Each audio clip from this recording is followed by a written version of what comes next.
La décision d'entrer dans cette existence dénote déjà un acte de courage inhérent à la poursuite de l'évolution spirituelle. Nous avons consciemment opté pour ce plan terrestre, dont la fréquence vibratoire, mesurée en 6,8 cycles par seconde, coïncide d'une manière unique avec la résonance de notre propre corps physique, ainsi qu'avec celle du système solaire dans son intégralité. Lorsque nous restaurons cette harmonie vibratoire dans notre organisme, l'alignant avec son essence originale, nous sommes en mesure de manifester des phénomènes qui transcendent la logique conventionnelle, nous rapprochant de ce que nous pourrions appeler, en termes métaphysiques, comme une forme de magie existentielle. Quant à ma trajectoire avant l'expérience de la mort imminente, les dossiers mnémiques sont rares, car, à l'époque, il n'avait que 6 ans. La mémoire des événements avant l'épisode reste diffuse, tandis que tout ce qui a suivi a été enregistré avec une netteté inhabituelle. L'incident s'est déroulé le 28 février 1968, lorsque j'ai accompagné mon père à la résidence d'une connaissance pour l'aider dans les réparations mécaniques.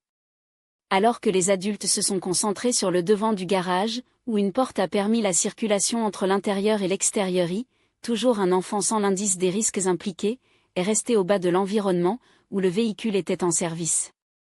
Une exposition prolongée à des gaz toxiques m'a provoqué des étourdissements intenses, aboutissant à une chute brutale, au cours de laquelle ma tête est entrée violemment contre le pare-choc de la voiture. L'impact a averti les dons à ma présence sur place. Immédiatement, j'ai été retiré du garage et mené à l'intérieur de la maison, où des procédures de réanimation cardio-pulmonaire ont été appliquées de toute urgence. C'était en ce moment, quand mon crâne a atteint la structure métallique, que ma conscience s'est détachée du corps physique. Il n'y avait aucun processus d'examen existentiel, probablement en raison de la brièveté de ma trajectoire terrestre jusqu'à présent. Au lieu de cela, j'ai été instantanément attiré par la lumière intense, dans laquelle une entité indescriptible, bordée d'une aura étincelante, attendait mon arrivée. Il n'était pas possible de discerner des traces ou des contours définis en cette présence, mais son essence émanait d'une énergie accueillante. Ensemble, nous avons parcouru des paysages éthiques, des villes de cristaux translucides, des voies immaculées qui s'étendaient au-delà de l'horizon visible, jusqu'à ce que nous atteignions une pièce de proportions colossales, au moins du point de vue d'un à 6 ans. Au centre de cet espace, une structure octogonale, similaire à un puits de dimension monumentale, a attiré l'attention. À l'approche du bord, j'ai été invité à plonger mes mains à l'intérieur, où une profusion de particules multicolores, similaires aux confettis, flottait en mouvement continu. Lorsque vous les touchez, une sensation de picotement subtil a imprégné mes doigts, comme si un courant énergétique avait été transmis par ce contact. Bien que incapable de comprendre pleinement la signification du phénomène, je suis resté fasciné par l'expérience, manipulant ces particules éphémères avec une curiosité enfantine. Les entités qui m'ont accompagné ont ensuite dirigé mon regard au-delà du puits. Devant moi, un système complexe de tunnels lumineux s'est déroulé dans plusieurs directions, devant, à gauche, à droite et à l'arrière. En se tournant vers le chemin gauche, ma conscience est retournée brusquement dans le plan physique. Je me suis réveillé sur un canapé tandis que des voix autour d'eux annonçaient « Il est revenu ». J'ai appris plus tard que mon état d'inconscience s'était prolongé pendant environ 20 minutes, au cours de laquelle mon activité cardiaque avait complètement cessé avant la réanimation réussie. Cet épisode a marqué le début d'une transformation profonde dans mon existence. Le passage à travers l'ombrale de la mort m'a révélé une vérité fondamentale, l'amour inconditionnel qui imprègne cet espace transcendant. Ce n'était pas une émotion qui passe, mais une force primordiale qui m'a enveloppé et l'a menée à travers la lumière. Cette révélation a reconfiguré ma perception de la finitude humaine, démontrant que la mort, si appelée, n'est qu'une transition subtile, comparable au passage entre les pièces de la même adresse. Une telle compréhension a éliminé toute peur associée à l'inconnu, la remplaçant par la certitude que l'essence individuelle, l'âme, les perspectives d'esprit intactes au-delà de la dissolution du boîtier charnel. Cependant, O.B. serviteur que de nombreux individus, même après le détachement du corps physique, restent conservés dans le plan matériel, ont empêché de se poursuivre par des barrières émotionnelles ou dogmatiques. La peur, en particulier celle infectée par des interprétations religieuses déformées, telles que la croyance dans les sanctions éternelles ou les jugements graves, est l'un des principaux obstacles à la transition sereine. Il est récurrent le cas de ceux qui, conditionnés par des doctrines rigides, résistent à passer la peur de la condamnation, alors que, en fait, Tous les êtres, quelles que soient leurs actions dans la vie, sont accueillis par la lumière à un niveau dimensionnel. Bien que tout le monde n'atteigne pas immédiatement les couches les plus élevées de cette énergie, la trajectoire vers l'intégration est inévitable. Par conséquent, je me consacre à faciliter ce processus de transition, aidant les âmes piégées entre les plans. Cette mission, qui a une fascination indéniable pour moi, consiste à dissiper les craintes sans fondement et à démontrer qu'au-delà de non-punition mais des possibilités de croissance continue. La permanence forcée sur le plan physique, soit par attachement aux proches, soit par ignorance sur l'état lui-même, finit par générer plus de souffrance que d'avantages. En entrant dans la lumière, l'individu continue non seulement son évolution spirituelle, mais a également des ressources énergétiques et des entités bienveillantes qui améliorent sa capacité à aider ceux qui parcourent encore le voyage terrestre. Il y a aussi un domaine intermédiaire, que j'appelle Azula Cinzanta Blue World, situé entre la dimension terrestre et les plans supérieurs. Certaines traditions religieuses l'identifient comme « purgatoire », mais c'est, en fait, une injonction où les esprits désorientés restent dans un état de confusion, emprisonnés dans des modèles répétitifs de pensée ou d'émotion. Dans ces circonstances, l'intervention des guides ou des facilitateurs devient essentielle pour briser ces cycles et les conduire à la lumière. L'univers spirituel est vaste et multiforme, et chaque âme, en son temps, trouvera le chemin de son état d'origine de la plénitude.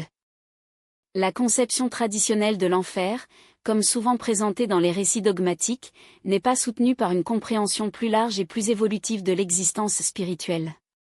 Au lieu d'un domaine de punition éternelle, il est entendu que l'expérience terrestre elle-même peut assumer des contours qui, selon la conscience individuelle, approchent ce que l'on pourrait appeler l'enfer ou le paradis. Cette dualité n'est pas prédéterminée par les forces externes, mais construite par des choix, des actions, surtout, par la qualité émotionnelle et morale avec laquelle chaque âme mène son voyage. Il y a donc une condamnation a priori, mais un processus d'ascension progressive, dans lequel l'individu, en transcendant l'existence physique, s'adresse à des plans vibratoires compatibles avec son stade évolutif. Ceux dont la trajectoire était marquée par des actions disharmonie ne sont pas exclus de la lumière, mais les niveaux intermédiaires d'accès du plan spirituel, où la possibilité d'apprendre et de purification persiste jusqu'à ce qu'ils soient préparés à des altitudes plus élevées. Dans ce contexte, l'incarnation sur Terre assume un personnage héroïque, car il représente un choix conscient de l'âme. Parmi les innombrables dimensions et systèmes étoiles disponibles pour le développement spirituel, la planète Terre se démarque comme un champ de preuves singulières, où l'intensité des émotions et la complexité des expériences offrent des leçons incomparables.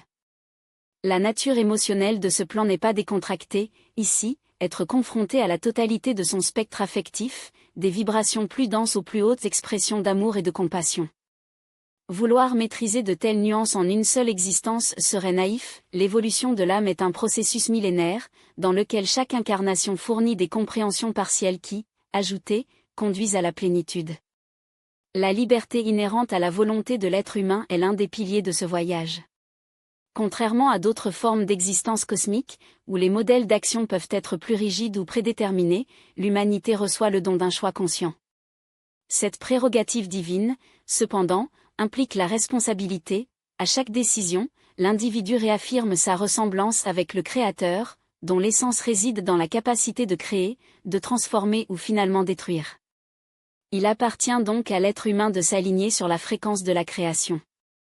Et l'amour, au détriment des forces de la dissolution et du chaos. Un tel alignement n'est pas seulement une question de moralité abstraite, mais une loi cosmique. Les énergies qui émanent, que ce soit d'harmonie ou de déséquilibre, attirent des réalités correspondantes, à la fois dans le plan physique et dans les domaines subtils. Il convient de noter que les forces externes, bien qu'elles puissent avoir des influences, n'ont pas de pouvoir sur le destin individuel. L'illusion du contrôle par des entités ou des systèmes externes est, en soi, l'un des plus grands obstacles à l'évolution spirituelle. La vraie souveraineté réside dans la capacité de chaque âme à se forger, surmontant les limites auto-imposées et transcendant les modèles karmiques. En ce sens, les essais incarnatoires ne sont pas arbitraires, mais méticuleusement planifiés par l'âme elle-même en collaboration avec leur guide. L'individu n'est pas attribué à un fardeau au-delà de sa capacité à soutenir, au contraire, les défis sont dosés pour augmenter la croissance sans anéantir l'esprit. Il s'agit d'un équilibre subtil entre la résistance et l'expansion, dans laquelle la limite est testée, mais jamais dépassée au point de générer une désintégration. Le courage inhérent au choix d'incarner sur Terre devient encore plus évident lorsqu'il est considéré que les entités de vibration élevées, comme les archanges, n'ont jamais vécu la densité de matière physique. En supposant un corps et ses limites, l'âme humaine accepte un engagement d'immersion profonde, où les leçons sont absorbées non pas par l'observation distante, mais par l'expérience directe des dualités, douleur et plaisir, perte et gain, ombre et lumière. Cette immersion génère parfois des restes d'énergie qui persistent au-delà de la mort physique. Les esprits non résolus, arrêtés pour traumatisme ou émotions non réglementées, peuvent rester sur le plan de la Terre, cherchant, consciemment ou inconsciemment, réparation ou vengeance. Ces entités, lorsqu'elles se lient à des incarnations ultérieures, créent des couches complexes d'interférences spirituelles, dans laquelle une seule âme peut transporter plusieurs attachements, chacun avec sa propre histoire de souffrance non transcendée. Un exemple éclairant de ce phénomène s'est produit lors d'un service à un client de longue date dont l'énergie a été profondément perturbée. En commençant un travail d'équilibrage d'énergie, déguisé par la prudence comme une session Reiki pour éviter l'alarmisme, il a été possible de voir, par un scan subtil, la présence de nombreuses entités adhérées à son champ aurique. La désorganisation énergétique était si intense qu'elle a même rendu difficile le concentré du thérapeute, un indicatif clair de l'achevauchement des interférences spirituelles. Lors de la demande d'autorisation pour une touche thérapeutique, un processus de balayage manuel a commencé, dans lequel, sur la région de la tête, ont été révélées des images éphémères de visages et de chiffres, des signes de spiritueux illimités. Compte tenu de cette image, la protection de l'énergie a été renforcée et l'assistance des êtres de la famille légère, des amis et des guides spirituels des esprits emprisonnés, a été renforcée, de sorte qu'il facilite le processus de transition. Une brillance diffuse a rempli l'environnement, signalant l'ouverture d'un portail lumineux. Parmi les entités visualisées, la figure d'un homme qui portait à plusieurs reprises un revers rempli à la main à un fossé, où il les a placés sans montrer d'émotion a été mis en évidence. La scène, de nature traumatisante, a été répétée en boucle, révélant un esprit attaché à un cycle de culpabilité et de désespoir. Toutes les tentatives de communication et de convaincre de traverser la lumière ont échoué, l'homme, bien que conscient de la présence du thérapeute, a résisté à la libération. Ce n'est que lorsque la perception au-delà de la figure centrale a été élargie que la racine de l'impasse a été identifiée, l'homme de la charrette lui-même était, lui-même, lié à une entité attachée au client, une couche supplémentaire d'attachement spirituel. En promouvant la libération de cet esprit secondaire, l'homme s'est finalement tourné vers le thérapeute, d'une voix sereine, a déclaré « Maintenant, je suis prêt à partir ». Ensuite, l'esprit s'est simplement dissous dans l'espace, ne laissant qu'un silence réverbérant. Il ne serait pas possible de quantifier le nombre d'âmes qui ont transcendé ce jour-là, mais l'ampleur du phénomène a sans aucun doute été profondément percutante. À la fin de la session, je suis allé voir le client avec l'intention de partager les observations recueillies pendant le processus. Avec un ton qui a mélangé l'étonnement et être. J'ai déclaré, il y avait une complexité énergétique singulière en vous, des couches d'interférence qui transcendaient le commun. En le décrivant avec précision les événements témoins et les entités impliquées, sa réaction a été immédiatement reconnue, « Mon Dieu », a-t-il répété, visiblement secoué. Mon Dieu. Je suis allé au mémorial de l'Holocauste en Allemagne il y a juste une semaine. Il a ensuite rapporté qu'à son retour aux États-Unis, il avait visité une exposition à thème à New York, lorsque des symptômes d'inconfort spirituel se sont intensifiés. C'est en Allemagne que tout a commencé, a-t-il confirmé, tandis que les pièces du puzzle étaient enchaînées. Depuis que j'ai quitté cet endroit, je me sentais mal, une oppression qui ne m'a pas abandonné à ce jour. La libération, cependant, avait rétabli son équilibre. Maintenant, je me sens incroyablement léger, a-t-il dit, une véritable gratitude pour les résultats obtenus. Du point de vue physiologique et métaphysique, le corps humain fonctionne à une fréquence vibratoire fondamentale de 6,8 Hz, en résonance parfaite avec la Terre, à une échelle élargie, avec le système solaire lui-même. Cette synchronicité n'est pas décontractée, c'est un principe de l'harmonie cosmique. Cependant, les interférences externes, des manipulations atmosphériques à la contamination par les toxines présentes dans les aliments et l'environnement, perturbent cet équilibre naturel, déstabilisant la fréquence organique de l'être. La restauration de cette vibration primordiale, lorsqu'elle est obtenue, déclenche un processus d'auto-évaluation connu sous le nom d'homéostasie vibratoire. Lorsque vous réalisez le corps à 6,8 Hz, sa capacité de régénération innée est réactivée, comme si la mémoire cellulaire était réactivée dans son essence la plus pure. Il dispose actuellement de technologies et de dispositifs conçus pour recalibrer cette fréquence, favorisant l'harmonisation des systèmes biologiques. Ces ressources, lorsqu'elles sont appliquées correctement, ne facilitent pas seulement la guérison, mais augmentent également l'individu à un état de cohérence énergétique. Cette approche représente l'avenir de la médecine, car elle dépasse les paradigmes conventionnels, sur la base d'interventions invasives ou de dépendance pharmacologique, sans cependant ignorer la valeur des sciences médicales traditionnelles.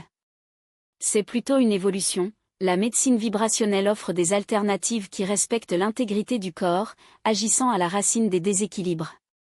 Lorsqu'un individu soulève sa fréquence vibratoire, non seulement profite à lui-même, mais influence également le champ collectif. La physique quantique a déjà montré que la cohérence du groupe améliore les effets de l'énergie. Ainsi, lorsque plusieurs êtres accordent leurs vibrations, un phénomène de résonance morale capable d'amplifier des manifestations et des transformations est créé. Dans cet état élevé, les aspirations matérielles, telles que la recherche de richesse ou de statut, perdent la pertinence face à des aspirations plus subtiles, connexions authentiques, environnements harmonieux et objectifs alignés sur le bien commun. La véritable abondance dans ce contexte n'est pas mesurée par les biens matériels, mais pour la qualité des relations et de la fluidité avec lesquelles la vie se déroule. Il est essentiel de comprendre, cependant, que la manifestation ne se limite pas à l'accomplissement des désirs immédiats, il fonctionne comme un mécanisme d'évolution spirituelle. Nous ne recevons pas ce que nous voulons, mais ce que nous avons besoin pour faire progresser notre parcours vibratoire. Chaque expérience, chaque réunion, chaque défi est un catalyseur pour les états de conscience supérieurs.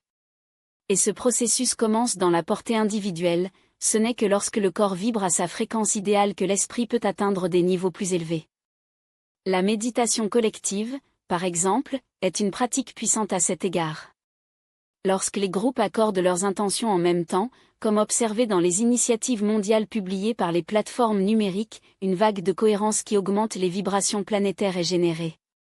Le défi, cependant, réside dans la mobilisation massive et la synchronisation des objectifs.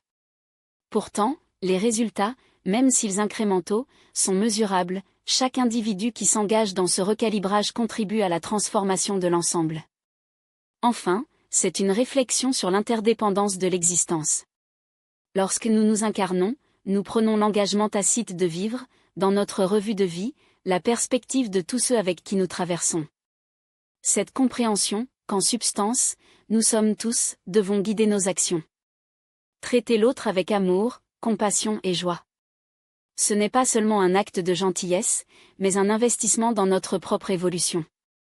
Après tout, ce que nous offrons au monde résonne inévitablement sur notre propre voyage.